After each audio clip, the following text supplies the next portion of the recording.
Loyalam E-PAO tabiriba khudingmapo Hidram Susmitana ayuki pau pizari. Cotu na Village Yankai Humdoi Meepham Koukhre.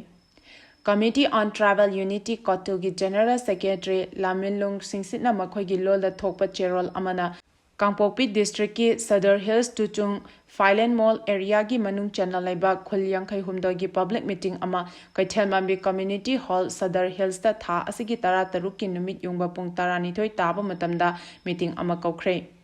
Cotu gi Cherol aduna hai Filen Mall area gi list asida Maitega Kuki ga irang laiba khul singda Nongdam Kuki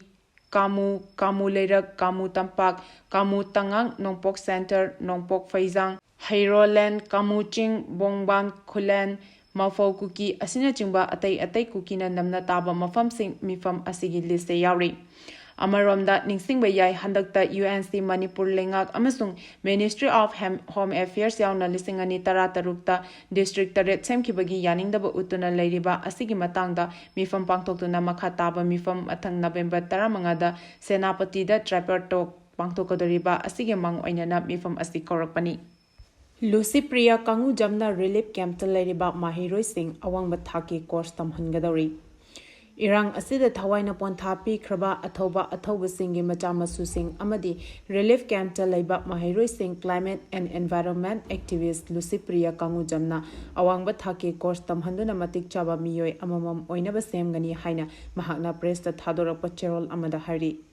Khudong chaba asi sel thungi fibam ka hena fatana leiriba imung manung singna phanghangadabani.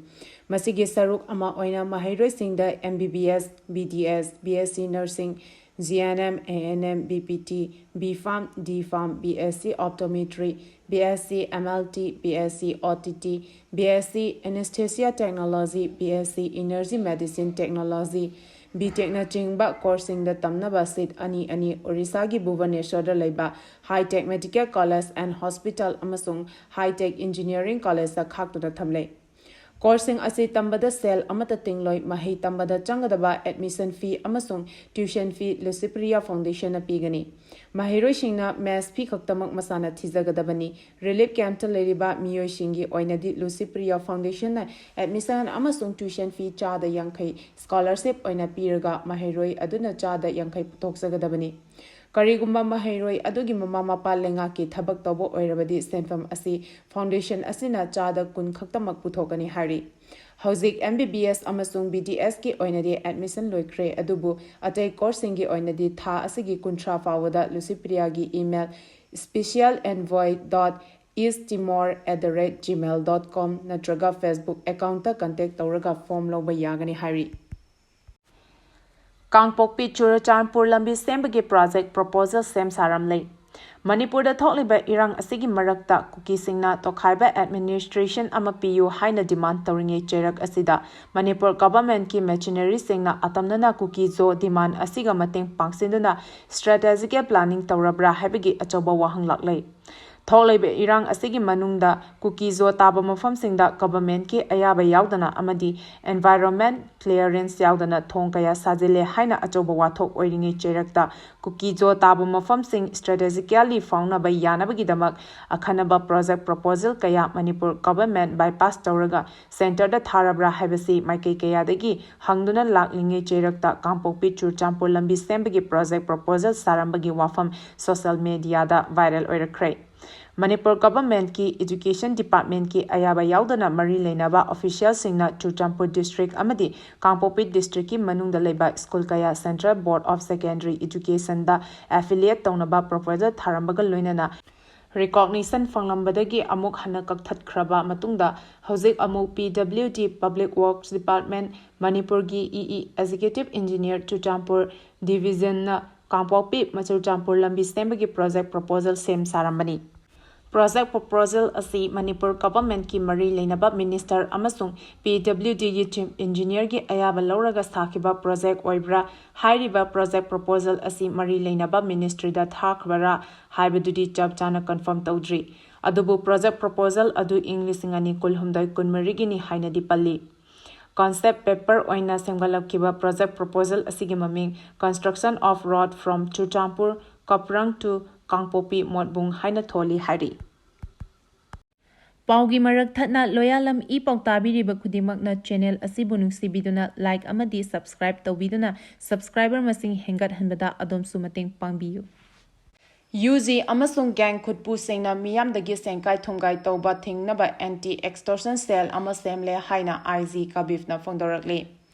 Mamang chahi lising ani kulhumdagi me ahumdagi Manipurda horakiba irangi matungdagi irang asigi khudong chaba lauraga underground sing amadi local gi gang khutpu singna miyamdagi sengkai thumgai gi thabak sing ka hena chatharapa thengnare masibu yengsinaba amadi thingnaba Manipur police na akhanaba anti-extortion cell ama semle haina IGP intelligence ki thaupuriba kabif na phongdokre. Ngarang paumi singa unaba amada kabib na makata na phongdokibada hairiba anti-extortion cell asi ADGP law and order na luchingani amadi jonel IGP singna cell sing asigi member oigani masigi mathakta national highway singda pochai puthok pusin tawriba truck sing loinana national highway asibu ngak senaba security force ki company tarataruk deploy tawduna thamli haiki handak semliba anti-extortion cell asi maru oina Bazar Manung Institute Kayada Amadi Lanai Miyoy Kayada underground Kayana cell gi demand tausinba Pidraga phone tawduna koba amadi ki hanba yumda grenade thamjinba amadi langsinba mi faba punbagi thabak kaya hauzik chatharakliba ase thingnaba thabak police na paikhatkani haiki IGP na makhata na phongdokhibada asigumba miyambu ki handuna nam haduna cell thum khaibagi thabak chatharakpa kaya asina lamdam asigi senmit lon gi thabak thoram kaya da ayet apan piduna leire masi punamak ase thingnanaba Manipur police na akanba thabak kaya laukhatnaba sem sari habasi paumi sing da phongdokhi Rimsta cleanliness activity chathakre Levaki thakta chathariba special campaign 4.0 gi saruk ama oina Rims College of Nursing Dental College amadi clinical psychology na sinduna tongan ba cleanliness activity kaya chathakre Rims ki medical cell na thadurakpa cherol amana hai thoram aduga mari leinana Rims ki College of Nursing ki principal Professor H Jamunana hai lu nana leiba haibasi ekhoina hakjang fana tinjang kaisang na leina bo hotna bada khwaidagi maru oiba hiram amani special campaign 4.0 gi saruk ama oina pangthok leba cleanliness program asina lu nana leina bo hotna bada chawna mateng panglagani lamdam asida dengi paktak na sandora leba asigi matangda Professor Jamunana Makhatana hai lu nana leiba haibasi lanagi thodang amata nate masidi apunba ama oina hotna minaraba matamda ngamgadabani lu nana leibana dengi laina laichat asisu laksinba ngamgadawribani haike ki marks ki tha ani chupna chatharakpa awareness laisengkre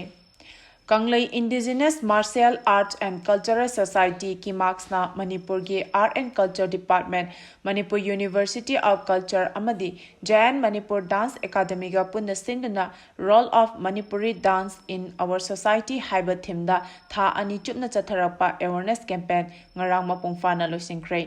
Moirang Kampu Khewa Bazar da leba North Eastern English School gi auditorium da pangthokiba thoram aduda Art and Culture Department ki Deputy Director G Dharmadas Sharma Kimax ki President Ningthauzam Ajit Kumar amadi North Eastern English School gi Principal RK Khogendra Virna thoram gi maru oiba mithunglen sing oina saruk yakhe thoram aduga mari leinana Kimax ki Secretary General RK Lenin Sanana hai Khunai asina ngasi marai chatharakliba ase lamdam asigi Maheiroldagi leiraklaba nat amadi chatnabi kaya ngasigi mirolna khongoinarakpadagini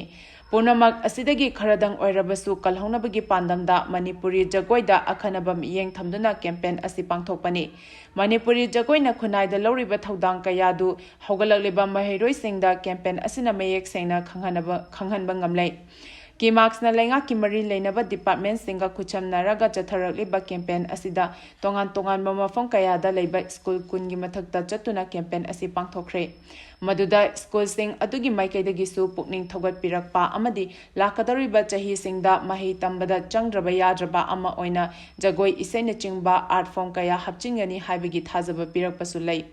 Haugalakliba Maheiroisingda Manipuri jagoi asi mamutana khanghanduna masina Manipuri nat yokhatpa khakta natana masa-masagi profession ama oikiba yabagi khudongchaba kaya adusu khanghanduna mangsilakliba aikhoigi nat amadi culture asi yokhatpada punna thodang lominasi haike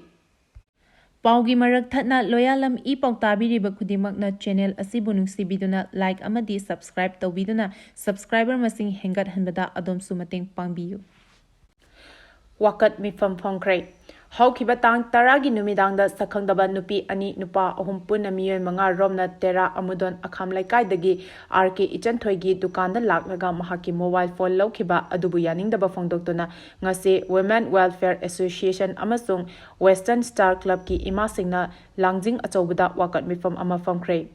Wakat Meepham aduda yaukiba nupi amana phongdokibada karigomba RK Ichanthoi maral leiragasu mama oibi ekoina amuktang faminaduna wakhal taminabagi tanja adu amutang piyu haiki. Nongmugi changdraba yadraba pot ki mamal khudakta hanthahalu puba thangba ngamloidaba sel gi demand khudakta lepu haina androgi nupisingna Wakat Meepham chathakre. Maira paibi apunbalop androna senduna ngasi masing yamlaba maira paibi nupisingna saruk yaduna nongmagi changdraba yadraba potlamgi mamal khudakta hanthahalu puba thangba ngamloidaba sel gi demand khudakta lepu haiduna Wakat Meepham ama andro mamang laikai kaithel sangda chathakre.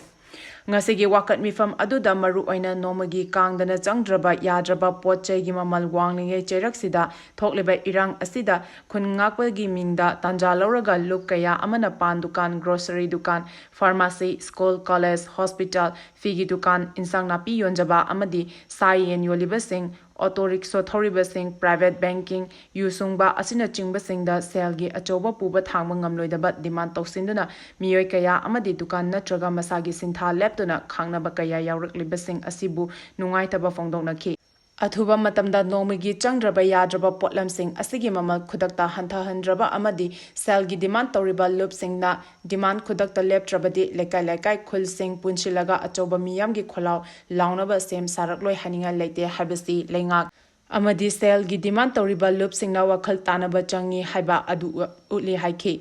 Ngasigi Wakat Meepham da tiliba miyosingna control price hike in Manipur, maintain rule of law in Manipur, stop threat to civilian, stop threatening fear to people, free movement national highway for all, save our children and save life of civilian habiting by slogan kaya lauki amadi play cards sizinaki. Aroibada maru oiba pau amuka hana pizari. Licypriya kangu jamna relief camp chaleriba Maheiroising awangba thaki course Tamhangadouri. UZ amasung gang khupu singna miyamdagi sengkai thumgai tawba tingnaba anti-extortion cell ama semle haina IG kabif na phongdorakli. Cotu na bilas yangkai humdoi gi Meepham Koukhre. Matang asida ayuki pau piba loizari loyalam E-PAO tabiriba khudingmakpu amuka hana khurumjari.